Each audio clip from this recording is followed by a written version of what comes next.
to me, slow walking, and I think this is not too harsh, should be punishable by death. That is how I feel. Let's not go. too harsh, Yeah. not too harsh.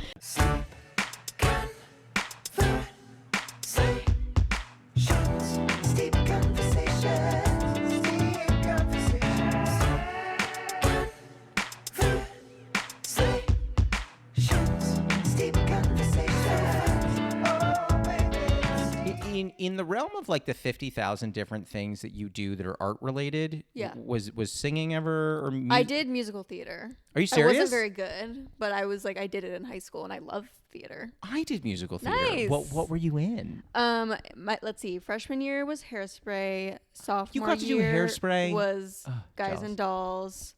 Oh my God, who were you in Guys Dolls? Sorry, I'm interrupting you. I wasn't like anyone really. You were a doll. Yeah, I was a doll. I don't know if that's how they put it. Yeah. And then we did Oliver. I was one of like Fagin's like kind of like children. And then senior year was West Side Story, which was Why my did favorite. you get to do all the good ones? We got good ones. Yeah. And in West Side Story, I was like, you know Maria's like girlfriends when they're in like that dress shop and they sing. Yeah. I was in that kind of crew. That's awesome. Yeah. And you didn't have any interest in, I don't want to use the word interest.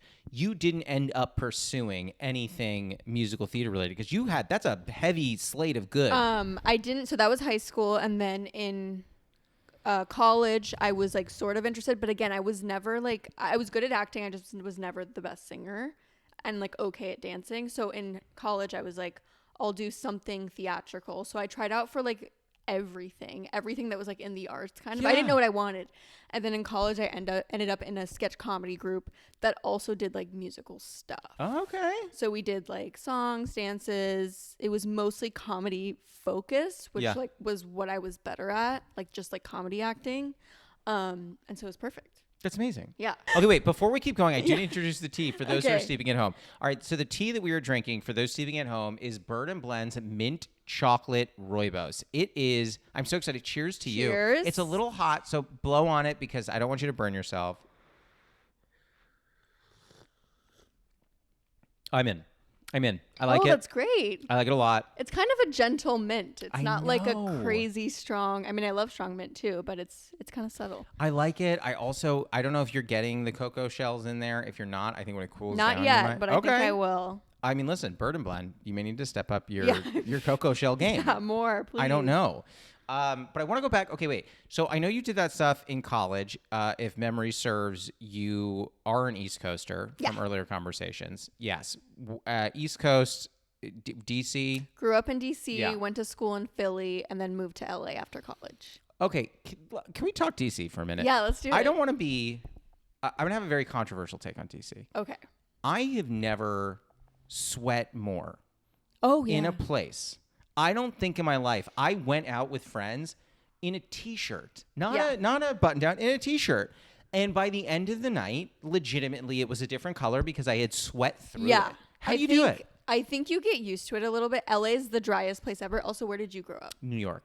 Okay. But aren't New York summers like so brutal too? They're sweaty, but like DC, I It's felt like I a was swamp. swimming in my own pool. It's a swamp Yes, for sure. It's terrible. I think maybe Florida or like somewhere in the South might be just as bad, if not worse. Yeah, my but mom lives in DC's Florida. unexpected. It's so unexpected. You don't think that it'll be I didn't. sweltering wet jungle like that, I but thought it would is. be great. Yeah. What was it like? I mean, so you grew up there, Yeah. like, so you were used to. I imagine you're used to the swamp. Yes. But you ended up moving to LA. So did you love it there?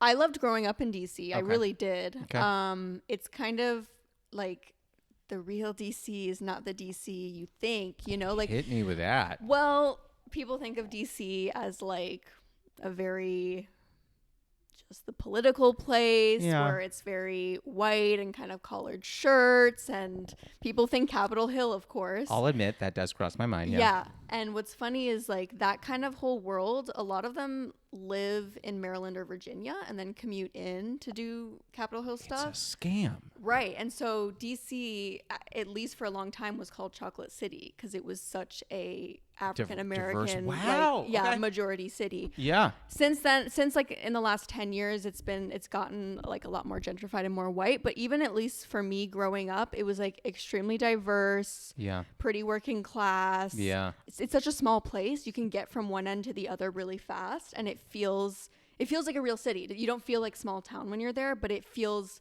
digestible enough where you can kind of navigate it. And so growing up there, like high school, I had a blast. There was like so much stuff to do, like in the summer, just like so many outdoor events. Yeah. Like, shopping's great, like the food's great, music. Do you own because I do this and I'm asking because I do it 100%. Do you like own your East Coastness a lot? Like, are you like, well, listen, I'm an East Coaster. Yeah. Yeah. I can't. Like I've been in LA in September of this year, on September 17th of this year, not to brag, it'll be 10 years in LA. Congrats. Thank you. And yet, if someone asks me like, oh, like where are you from? I'm like, from New York. Where do I live? LA. Yeah. And I do that all the time because to me, I'm a New Yorker. I'm not an Angelino. Are you kind of like I'm a DC? I don't feel that strongly about it. Yeah, you're like too much, Josh. No, but well, every New Yorker I know is exactly like that. So it's like you can't exactly.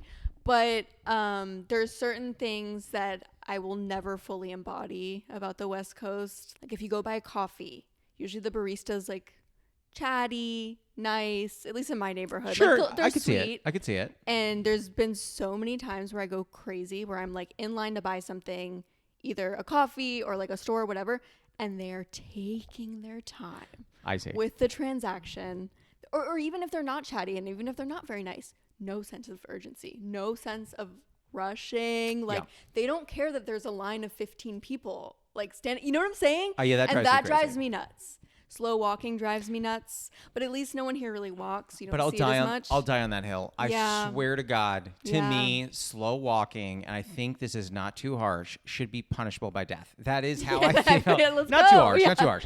I like, I live in, one of the reasons I live, in Venice is because it's very walkable. But the problem with that is you get stuck behind people who are like, holly jolly. By the time they get to their, like, it could be February, and by the time they get to their destination, it's Christmas time. Like, totally. I'm like, let's go. Yeah. I'm exactly like that. So there's just like certain temperamental things that I don't think I'll fully embrace for the West Coast, but I do love it. I know. There's certain things I've gotten really into. Wait, how many years in are you here?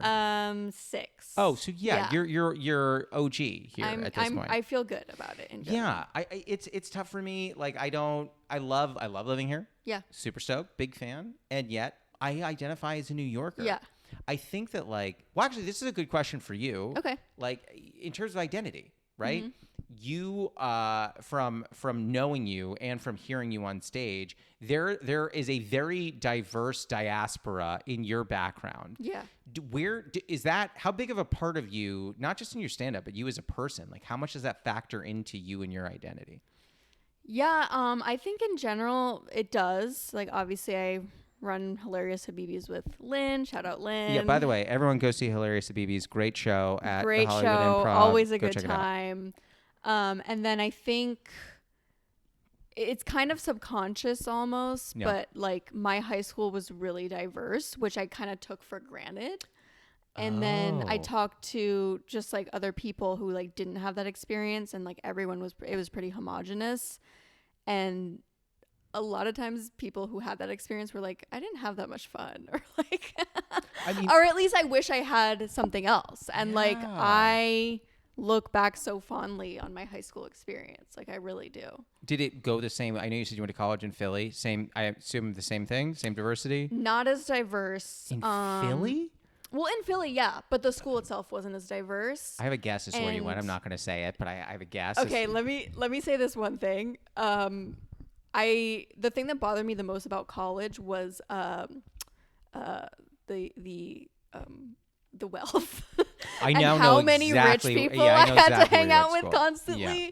Even the ethnic diversity didn't bother me as much. I was just like, holy shit. 19-year-olds are going out on the weekends and spending hundreds of dollars at these insane like nightclubs. Yeah. So I know where you went. Very prestigious. Yeah. Very prestigious. Hard to get into. Lovely school. Tracks. I went to a school called. Let's not name it. Also, I love this. I love this so much. They want credit more than anything, and like we are just our lips are sealed. Listen. I'm following your lead. Okay, like I'm not this guy. I'm a steel trap. Yeah. I went to a place called Wash U. It's in St. Louis. Oh, nice. Okay. Are you familiar? I thought of applying there, and then I didn't go visit, and then I just kind of didn't. But. You were like, "Is St. Louis calling me?" No. Okay. My dad grew up in St. Louis. My Syrian dad grew up part of his life there. And you could have come to college with me. I know. And you didn't. And now we're still friends anyway, so it doesn't matter. Yeah. Wait. So your dad grew up in St. Louis? Yeah. Best so thing he ever did was move to DC. Right. That was the first American city he like touched down in when he immigrated here. How old was he when he immigrated? Pretty young, like 7. Yeah, I was gonna say you can't blame him for going to St. Louis at 7. He didn't know. Yeah, right. And just to be clear for people listening and they're getting upset, I love St. Louis. It's great. Like I really am glad I went to school there. But I think if I'm like coming to the U.S. and you're like, what city do you choose? Exactly. I'm not going. You know what, guys? I forget New York. Forget LA. Right. I feel like I gotta go St. Louis. And I forgot the story. Like I don't know why it happened that way, but it just did. I mean, listen, he was 7. I don't think he was the one picking the wasn't players part from the of it, map. but, yeah. If he was, amazing story. Yeah. That his parents are like, listen, I know you're 7, but like, where do you Yeah. want to be? You know? We love you so much. Yeah, exactly. At 7, I didn't get to pick what I was eating. Right, I was like, I'd like a sandwich. My mom was like, I bet you would. I wonder for you, because I've alluded to this a little bit already, but like, you do a lot of visual art too, and you've also done photography. Like, what made you choose of all these things? What made you be like, you know what? I'm going to go into these comedy clubs and tell jokes for a bunch of these assholes. Yeah. What made you go with that one? So it was, like I said, kind of throughout my college journey, I was doing these technical fields of study, but I was also in my sketch group. Which I love. And do we want to name them? Or yeah, we can name the sketch group because we're not on bad terms. No. The sketch group is called Bloomers Comedy.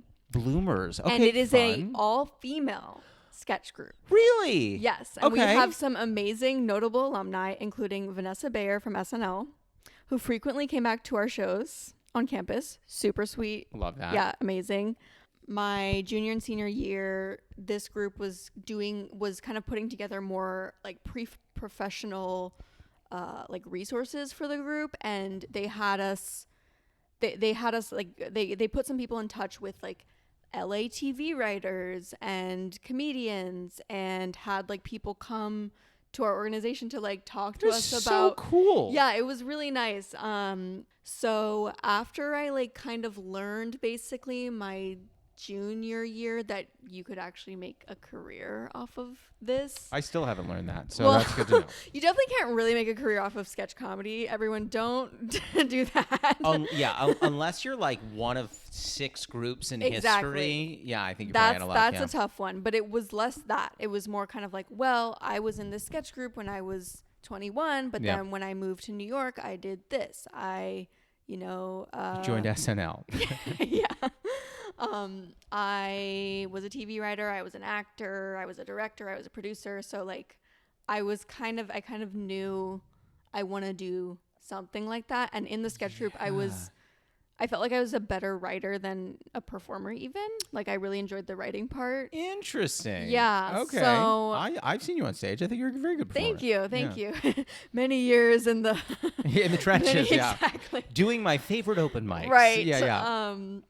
So I actually technically moved to Los Angeles to write for TV because a lot of the kind of like comedy writing stuff I learned in the sketch group, people were like, this is a potential career for you. Yeah. So I moved here to like pursue that. And then when I got here, I was like, okay, there's a few routes you can go if you want to do TV stuff.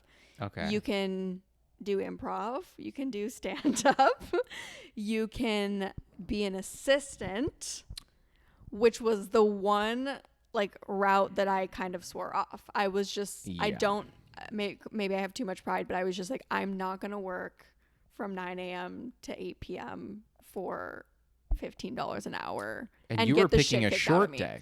Yeah, exactly, right? And so, and I just like, I had talked to people who were doing the assistant thing at the time, and I was like, I don't know if I can do that. So what I did was I moved out here, got like a corporate job, and then I just did stand-up. Had you ever done stand-up? I did it a few times when I was in school, actually. Kind of like, I don't even like count it really because it was such a layup. It was like one of the co-ed fraternities did like a performing arts night, and they had, you could kind of do whatever you wanted, and I was like, I've never tried this, I'll do this. So I did that a few times. Counts. Obviously crushed, like absolutely demolished, probably to this day like the most laughs I've ever gotten, which is hilarious because that's we all heard the about worst it set I've over ever here. done. Everyone's like, did you hear what Gena did? Yeah, unbelievable. So did that like a few times, and then I didn't really like hit the pavement until I got out here. Yeah. It's so interesting. One of the things you said where you were just like, I don't know if I had like too much pride as far as like the assistant thing goes, but I do think that like Hollywood, while it is not the only place that does this, more so than other industries, I feel like makes you really eat crow. Like you got to eat a lot of humble pie in order to get anywhere. And I think that like there have been moments where I mentally investigate these avenues like you're talking about. I'm like, well, like, being an assistant or working in an agency and all that. When I first got here, and I was just like, I cannot do that. And like, I don't think I'm better than anyone else. I don't think anything like that. But I know in my heart, I was like, I cannot be made to feel like shit. So not that I was ever going to be a chef, but like when you think about how like chefs are treated, do you ever watch The Bear? I did, yeah. Okay, yeah. So like I have friends that are chefs, but like The Bear does a great job showing it. Where like these like high level chefs are assholes, So, yeah. and I'm just like, I don't like being yelled at. Yeah, I couldn't. I don't think I could tolerate it, to be honest. Like I'm not good at it but now. it's so funny because we have a thick skin in such a different way. We have a thick skin in terms of like you can go to 1,000,001 open mics and do some of the most painful sets of your life, and like that just I do that it every wouldn't. day. I don't think it would bother me in the same way. And I mean, this is a way you can do it. Like stand up is an option. A lot of people don't want it, but I guess I did. So yeah, I was gonna say, how's it working? Are you still loving it? It depends on the day. When you find me, I'm like, love this, and other days I'm like, why do I do this? I don't know. I don't know. I'm a monster. Obviously the first few months doing comedy out here are pretty brutal. You don't know anyone. You're not good. And open mics. And open mics suck. Yeah, and there's no friendly face to look at and go, hey. Right, exactly. So first few months are pretty terrible. But then after that initial hump, when I started meeting people, getting booked on any show, like whether it like if I booked 2 shows a month, I was like, oh my God, this is amazing. I mean, like that's honestly even not now bad. it's amazing if you get not 2 bookings. terrible. Yeah. So I feel like the first 2 years I actually was pretty happy just because it felt so exciting. It felt like I'm doing it and I'm out here and I'm meeting people, whatever. And then I felt like year 3 and 4, I started to feel really depressed because I was like, okay, now the time is setting in. I've done this for what feels like a really long time, or at least I'm like trying to do it almost every day, and it's exhausting, and I don't see any payoff. And so during the pandemic, I tried to pivot. I tried to like TikTok, and how'd it go? Not great. I mean, like I had a few videos that did well, but I was like, I could tell like this is not for me. Wrote a few scripts, which I'm still happy I did. That actually was great. That was good for me. Do you still want to be a writer? Yeah. Okay, so then it was great. Yeah. So it was good to like, now I have a couple scripts in my back pocket. Yeah. Wonderful. I love what you did with the ending of the first one. It's just just the way the arc. Excellent. Yeah. So that was kind of like a tough time. And then once we kind of all got back, we're doing shows again, and like the momentum of like the comedy scene just like started back up again. I felt a lot better, and I do feel better now. Yeah. I will say I think it changed post pandemic. I think it changed for all of us and like how it worked. I think I was much more willing to like I'll choose some like East Side examples here, but like I was much more willing to like drive an hour in rush hour traffic to get to Lyric Hyperion, do a 4-minute set where it wasn't alt enough so the room was silent, and then like go to Tomato Pie afterward and bomb another show while people just want to eat their pizza. Just because we're being a little controversial tonight, I hated that place. Can I tell you, I think I've told this on the mic before, but I don't even give a shit. I'm saying it again. Yeah. There was a time where I went up and I was like, I'm going to do, because I had so many failures in that room. Yeah. I was like, you know what? Fuck this. I'm going to do material I know hits in front of an audience. I know it hits. So let me do it here. Silence. Okay. The person that gets up right after me, and this is not made up, this is not an exaggeration. His opening line is he goes, y'all ever notice that like vaginas are kind of just like dicks? Right? So you got like the clit, like that's a dick, right? And like the ovaries are like the nuts. Oh. It's just a penis.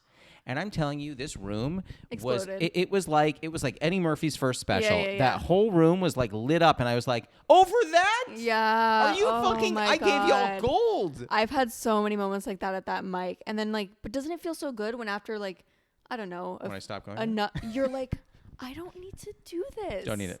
And it feels amazing. You're like, I didn't actually lose anything by not going to this fucking 4:00 mic where what? There's like, for what? There's this weird thing in art where people are like, the art is not as good if you didn't suffer for it. Uh-huh. And I'm like, that is bullshit. Yeah, I don't agree with any of that. So it's like kind of like it was so liberating to stop going to places that made me feel bad about myself. Mm-hmm. I will not name the specific club, though anyone in LA is going to guess what it is. Where like there's a club I used to go to in LA where like, you know, the big thing was you would hang in the front and smoke cigarettes until 2 a.m. while people said, you know, slurs of race and sexual preference and all kinds of things, and you just sit there as if it's cool and we all have a good laugh about it, even though inside you're like, why the fuck am I here? You know you're not a part of it.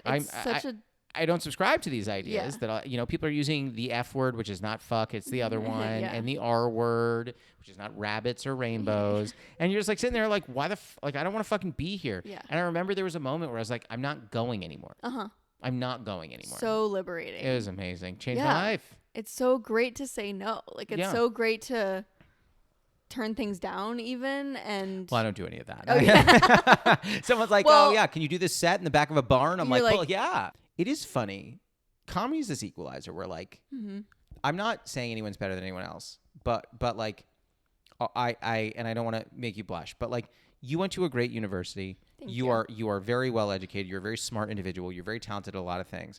The person next to you can be someone who doesn't know the difference between a fork and a spoon. And like, you are both in the same situation. You're not better than the other one. And by the way, that person could be really fucking funny too. By the way, I feel like we should get to our first segment. Are you ready for the Newly Friend game?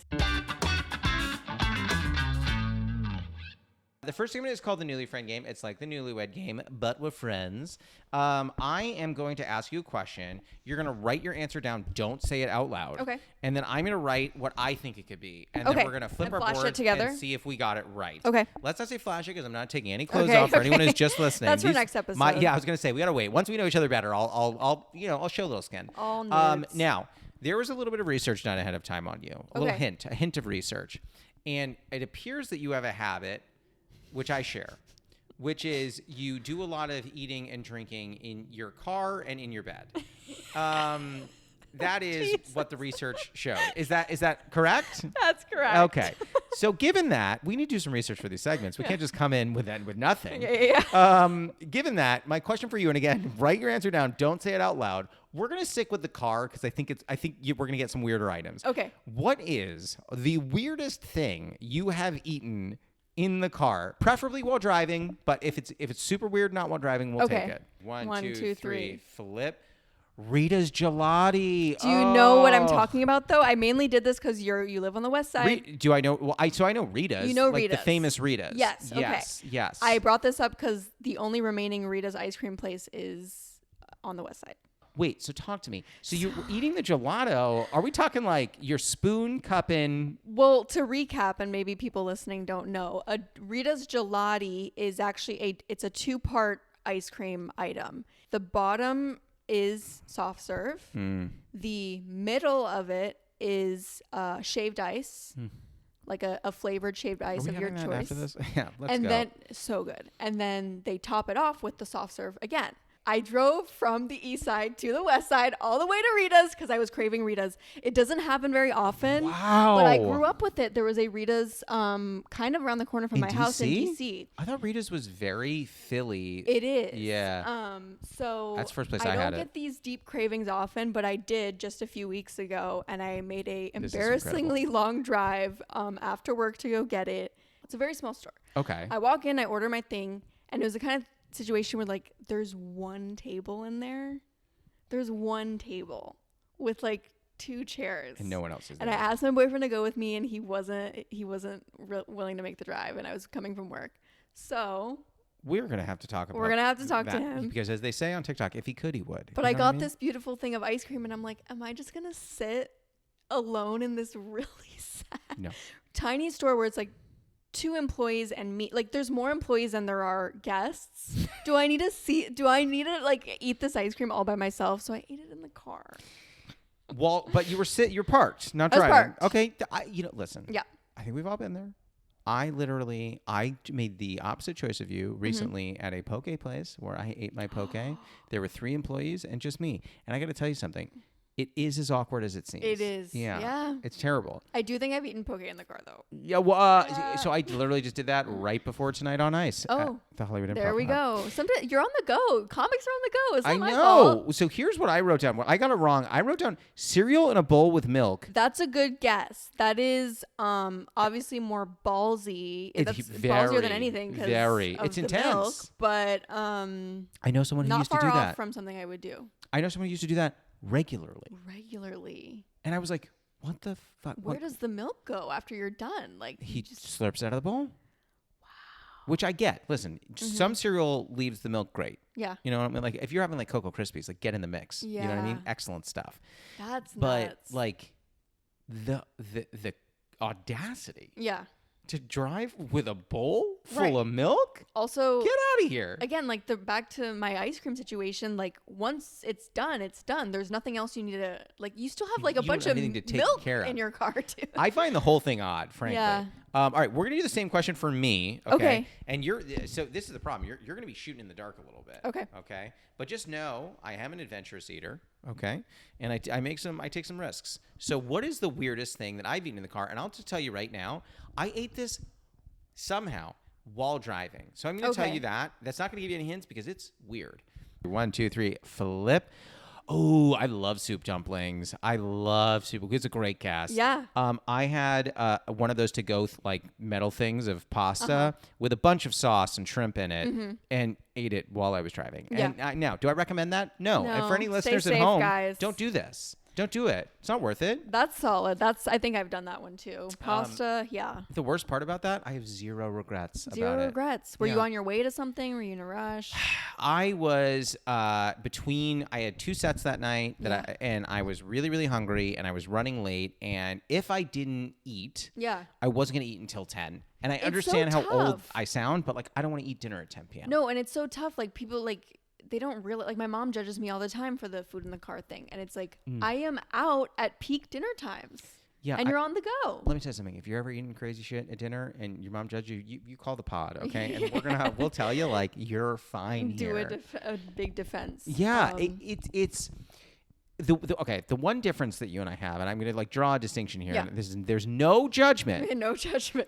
I am less of a food in bed person. Yeah. Not because I have an issue with the idea of it. I don't really care. But I will tell you that one time, and I'm blowing up her spot, and she's going to be annoyed, but I don't care. There was one time I came home, and Jess admittedly had a decent amount to drink.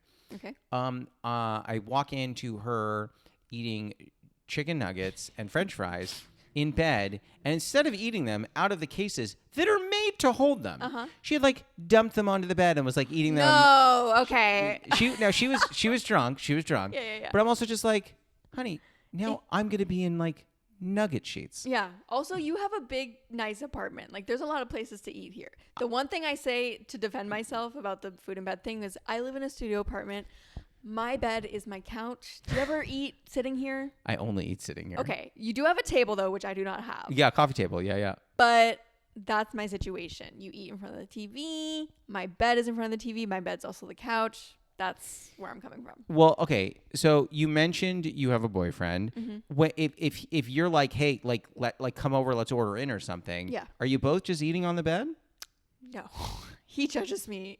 Oh, he won't do it. Just as hard, or if not harder than my mother. He thinks it's disgusting. But he also doesn't live in a studio apartment. We live separately. Okay, so at the very least then, if he's like, we're going to order in, you come over here, we'll eat at the table. Yes, we always, and actually no, if he comes over to my place too, even in my small place, like my habits are so much better when he's around. Oh, yeah. I will clean up after myself better. We will eat at the kitchen counter. I have a very small kitchen counter, but one that one can hypothetically eat at. Yes. I'm gonna give you an opposite situation. You can put your board down, by the way. That's the whole segment. Oh, I know we loved it while it was here, and we're sad it's gone. The one thing I'm gonna give you, and because you said you live separately. Yes. Okay. When Jess and I started, like, after we lived together for a while, because we lived together, we accidentally moved in together in 2020. So we've lived together for almost 4 years, more than 4 years. Yeah. Your habits start to get worse. Yeah. Okay. So I used to be, I was like in my head every day. I'm like, be the guy that she always pictured she would be with. Mm-hmm. Be the guy that cleans up after himself. Be the guy that keeps the apartment clean. Be the guy that makes the bed and changes the sheets. Yeah. Man, 4 years deep, she'll just be like, what's that plate? I'm like, which one? She goes, oh, when you're even messier than her, you'd say? No. So, okay. I'm gonna die on this hill. Okay. Yeah. Listeners know that I've died on this hill before. I'm gonna do it again. Do it again. She cleans much more than me. However, she is messier than me. Wait, I think I have the same dynamic in my relationship. Which one of you is me and which one of them is her? It's man is the man and the woman is the woman. Oh, okay. So you clean more, but you're messier. More, and I clean deeper. She cleans much deeper Yeah. than me. Yeah. And I'll spend Saturdays are my cleaning day, and I'll spend 4 hours. Those are her scrubbing. Days. I'll just she loves scrub. it. She loves it. But yeah, like you're saying, I probably am cleaning up more after my messy self. Also, my boyfriend's better about cleaning more periodically. So like he will never leave a dish in the sink right after eating. Like he'll clean it right away. He cleans everything more periodically, but he cleans very quickly, which in my opinion means it's not a good clean. You know? And so I leave things, I procrastinate, but when I clean everything, I clean my whole place, like from front to back. Yeah, so I'm him. I hate saying things are like a gender thing, but it is interesting that we both play the same roles. It is partially a gender thing, and also I want to hear your take on this. Uh-oh. And I think my boyfriend's right. He says that women are much dirtier in the bathrooms. That's They're correct. That's 100% correct. They leave bathrooms in shambles, and Accurate. it's truly a train wreck. But I think women leave kitchens a little nicer and living rooms a little nicer. I'll maybe. agree with that too. Yeah. Here's what I'll say, and I think. I mean, listen, she's not going to listen to this pod. And if she does, I don't think she'll be too upset because this is She's very supportive. This is a real thing, okay? I never knew before living with a woman that like y'all went on hair wash days. Y'all like take the clump of hair and like put it on the side of the shower on the wall. Like that is pardon my language to all our female listeners. I love each and every one of you, or our male listeners with long hair. That's the fucking weirdest shit. I never do that intentionally. Do people do? Yeah, because she's gonna grab it when she gets out of the shower, but sometimes she forgets, and then there's just like a little monster on the wall. Oh, that's crazy. No, I've never done that. You also have slightly shorter hair. I do have shorter hair. Not short hair. For those that are listening and not viewing, I would say it's about shoulder it's about length. bob-ish. Is that okay? I'm not good at this. It's a bob? Yeah. Lovely. It's a great bob. Great bob. I feel weird that it's called a bob because that's like a man's name. Can we give it a different? Should we have a different name? A bobette. Oh, so are you hearing about this? About the fuck ass bobs? No. It's like what people say. They're like, she has a fuck ass bob. If a woman has a bob that's like so bowl, like very just like round and circular. Like that. It's like, what is it, 60s, 50s, the weird? Yeah, like when you look like you have a helmet on. That's a fuck ass bob, I'm learning. Well, okay, you gotta keep me in the loop here. I know, right? Just an email, a text. Give me something. And I was so so worried about having a potential fuck ass bob that I perm my hair, which is why it's a little wavy, a little curly. I usually have stick straight hair, and so I was like, I can't have a fuck ass bob if I'm like rocking the waves, you know? When you're like, because I feel this way. When you're going on stage, do you ever think to yourself, like, this happened to me about 3 weeks ago. I was about to go on stage. It's like a decent sized room, and I like woke up that day. No matter what I did, I'm just like I'm not having. I don't look good today. Like I was like not Low loving on it. sleep. I just like I don't know. It was like maybe the bags in my eyes were bigger. Yeah. Maybe my like hair felt like poofy. I don't know why. Absolutely, I have But those I was days. like, and I'm just like, and right before I go on stage, I'm like, dude, you gotta snap out of this shit. Yeah.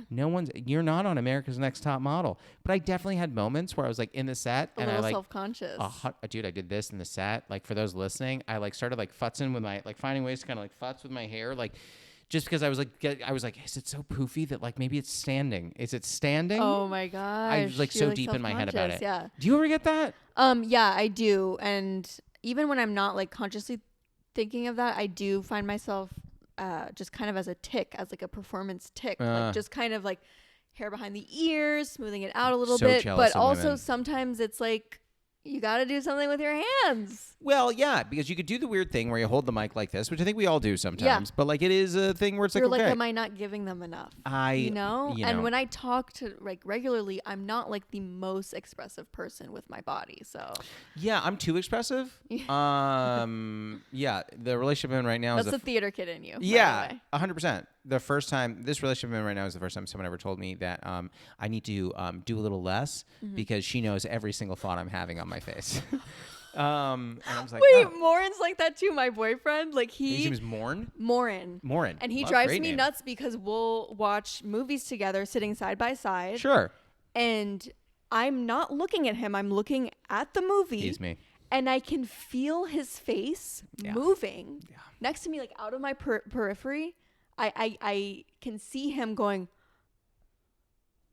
And it's so distracting. And sometimes he's really good at like forecasting what's going to happen in a movie. Oh my God, he's a writer me. too. Yeah, so he'll like be ahead of it, and love I'll see him out of the corner of my eye making a face, and I'm like, you're driving me crazy. This is Jess's impression of me, and sorry for those listening and not watching. Go watch it on YouTube. Jess's impression of me is this.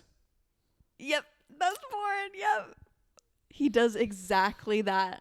Exactly that. Yeah, and which is the thing is like I can't control it, but like if we're in a fight and I look and I do, I try to hide it. Someone's doing these like the glare. Yeah. Mm-hmm.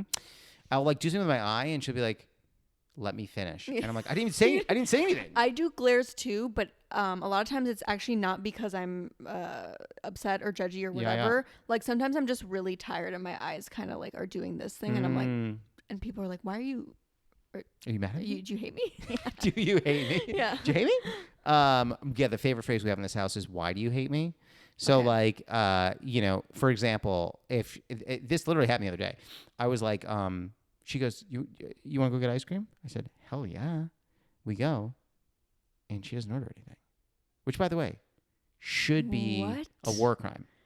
Okay, like just like how my boyfriend didn't want to come with me to Rita's. But imagine moment coming and not ordering. Yeah. That is war crime. That's next level. That's the Geneva Convention. Yeah. I think like yeah. I'm telling you, I got like the UN called me and they were like, she did what? I was like, yeah, she did this. She doesn't order. And I look at her and I go, "Why do you hate me? Why do you hate me? Just order something." She goes, "I don't want anything." I go, "You bamboozled me." Because that's so much more insulting because she's kind of like, well, I know this fat fuck wants ice cream, and I'm gonna lure him into this trap. She bamboozled me into this shit. Let me tell you something. If she had said, "Do you want to go get ice cream? I'm not hungry. I'm not gonna get anything. But I'm happy to go with you." Then I would have been like, "I'm fine. I don't need any. I'm fine. I don't need." No, but the other way is so manipulative. I've never felt betrayal like that in my life. And that was her plan the whole time. Like she truly. I don't know. Yeah. I don't know. Listen, she can make up things about. Oh, I didn't. And I looked at the menu. You did something on the walk there that really pissed her off, and now she's being passive aggressive. It was a 4-minute drive. I don't know what I could have said. What are you gonna say? But I think what she said afterward, as I made a huge thing of it, like a scene in the store. She was like. I don't know. Nothing was calling to me on the menu. I said, "Well, guess what? You know what? If you make me go there, you make some outbound calls. If they're not calling you, you call them. Yeah. Okay? And you get a scoop. Get a kid scoop. All right? Yeah. I'm paying. Sample Throw it something. out. Yeah. Throw it out. Get a scoop. Hold it. We'll laugh and talk while I eat. Yeah. You don't have to eat a single thing. You throw it out. I'm Waste with those you. $4 and don't hurt my feelings. That's like." Oh my gosh. Anyway, all right. I hate to do this because I'm having a blast and a half, but I feel like it's time for the lightning round. Are you ready? Let's do it. So the lightning round, it is, I keep this on an index card because it makes me feel like a late night talk show host. Beautiful. Okay. Yeah, my name starts with J and I'm a straight white male. Put me in, coach. Nice. But it's 5 fast questions. They do not at all have to be fast answers. They're just the last 5 questions we end every episode with. Perfect. Question 1. Yep. What is a favorite ritual of yours? So for example, I love brewing tea in the morning. I know it's kind of boring, but I really like cleaning my house on my first day off in the week. Like, not boring. I have off Friday, Saturdays, and like Friday I get to clean in. I do. Here's what I'm going to say.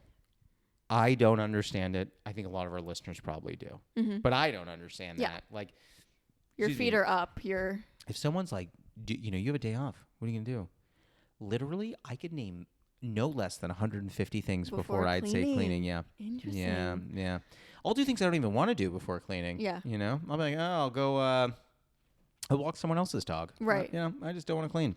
Yeah. I don't know what it is. It just kind of like, it makes me feel like I have my life together all of a sudden after like a chaotic week. And I'm like, okay, reset.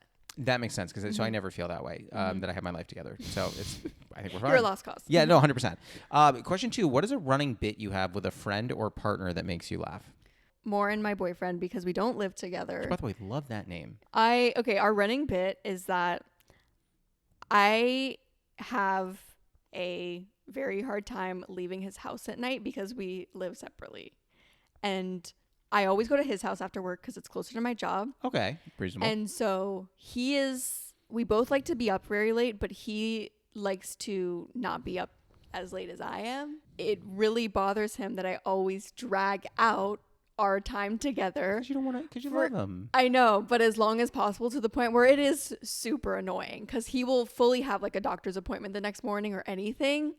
And I will stall, like kind of like how little children do when like it's like time to go to bed. Yeah. Mommy, like put your pajamas on, and like I will stall. A big thing I always do, it's like it is the running bit, is I will be like, we need to do the New York Times mini crossword. I do that before bed. Every night before bed. I do that. And so my bags will be packed. I'll be like walking out the door and I'm like, oh, we didn't do the crossword. And it drives him nuts. But like in a sweet way. Like Yeah. lovable nuts. Yeah. Do you not ever, I'm not trying to pry into your relationship, do you not ever just stay over in those instances? I don't usually stay over during the week. I don't know. I'm just, again, back to like the routines, the ritual thing. Like I don't know what it is. I mean, I'll tell you this. They don't call me Hot Take Lanzette for nothing. My hot take here, I don't love sharing a bed. Yeah. That's my thing. I'm very particular about my sleep too. So I think that's a big reason. Me That's a big too. thing. I need the least amount of like distracting factors. I am now a light sleeper, and which I don't like. Didn't want it. Didn't ask for it. No, just became that way as I became an adult. And she could so much as have a dream that's loud and I'm up. You know what I mean? Her eyelids are opening and you're like, ah! Yeah, I'm like, stop being so loud. Yeah. All right. Question 3. What is a very controversial opinion that you have? Extroverts at work, in the office. I can't. You can't? I can't. People who are extroverted at work drive me absolutely insane. Now, walk us through this a little bit. Yeah. So what you mean the people who are like coming in, want to hear about how your weekend was? Yes. Okay. Like you can tell people, like there's people at work and like their main source of like life at work is being chatty with everyone, learning about everyone's day, telling them about their weekend. They want to hear about your weekend. And I don't blame them. Maybe they don't do much after work, and so they don't go out, and they're not doing other things. And so like this is their social time, partially their social time. And number one, I'm not a morning person. I don't do well in the first half of the day in general. Like my mind wakes up after 4 p.m. fully. Yeah, we're the same. Yeah. That's why we're comics. Yeah. Don't care for the mornings. And so there's just like a few people that I've worked with that like they really want to talk. They really want to talk. And I don't feel like I'm on enough. I don't feel like I'm giving them the chat they deserve. And then they're also very distracting. You're not getting as much work done. I'll say that. Now, I'd say that on behalf of the extroverts in the office. That is me. But I am fully aware it is, number one, annoying. Yeah. And number two, deeply distracting. Deeply distracting. And some people just really have no concept of, they don't, like I'll do the little like, kind of passive aggressive things where I'll like spin my chair around, start typing again, and they won't Some of them don't. They don't get it. Or they'll do this annoying thing where like a minute will go by and they'll be like, oh, I'll let you get back to work. And it's like, now you're like putting it on me. You let me get back to work? How about you start working? Yeah. How's that sound? Yeah. I don't think you've logged onto your computer yet. Yeah. If there were timestamps, you didn't put it in. Nothing. I consider myself an introverted extrovert. Okay. So I love being social. I love talking to people. I love doing all that. It's a real joy for me, and I derive a lot of fun from it. I do need time by myself. Totally. In order for that tank That's to healthy. fill back up. That's healthy. Yeah, Well, I hate to break it to you, Josh, but because I'm an introvert, I kind of hated us talking to each other for the last hour and a half. This was painful. I'm going to tell you something. And you know what? I haven't even logged into my computer yet. So, like, we haven't even started the day. Obviously, I'm kidding because it is after 4 p.m. Oh, that's true. And listen, we only have 2 more questions to go, and you are out of here. Okay? Listen, I already called Lauren, and he's like, we're going to get our goodbye started as soon as you leave. And we're going to go to Rita's first. Oh, please. I'm jealous. All right. Question 4. Have you ever experienced imposter syndrome? And if so, is there one particular moment that really sticks with you? Oh, my gosh. Constantly. Even though this is a business where like you do have to be good and talented and be good at your craft to get far, like it's also about who you know and who's willing to vouch for you and so on and so forth. In the last year, I've done some really amazing festivals with my show. Netflix Habibis. is a joke. There we go. Hilarious Habibis. Netflix is a joke. Amazing. Very well deserved. Very, very amazing festival. We also did SF Sketchfest. We did the New York Comedy Festival. And we did happen to 2 people I like more. Yeah. Thank you so much. Yeah, it was a great year overall. But so like we got kind of into those festivals through connections from the Improv where I work. Yeah, but like, and I know I still had to like apply and like send a whole thing and like do the application, but there was a part of me kind of like, does someone who maybe didn't have that connection deserve it just as much, if not more, that like maybe should be in my place? Yeah, I feel a lot of that. Yeah, and I'm not going to tell you not to feel those things. The one thing I try and think about in those experiences is like, I remember I was in this big competition about short films for the scripts, and I made it into the top 10 2 years in a row. And the second year, they don't tell you who the top 3 are, but like you can kind of guess. And I was not in there. Yeah. And someone was like, "Well, I liked your script the best." And what I said to them is, I was like, "In this industry, you need to be undeniable. It doesn't matter what connections you have."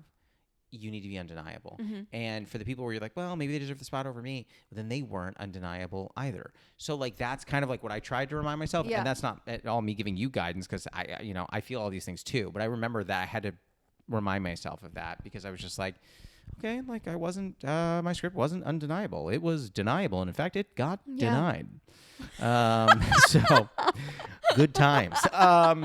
Question 5, final question. What is your favorite tea? And if you do not drink tea a lot, what is your favorite comfort? Definitely my favorite tea has to be green tea, because Ooh, okay. Any particular kind? is oolong is a type of green tea, right? Oolong is its own tea, but it tastes similar?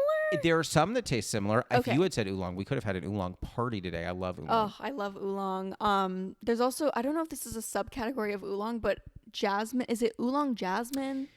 So oolong is a kind of tea, and then jasmine is a kind of green tea. Okay. But I love, God, just the fact that we're talking tea is lovely. Talking teas. So you like oolongs and you like jasmine teas? Yes, because excellent choices. I don't drink tea very often. Usually, if I'm drinking tea, I want it to be caffeinated.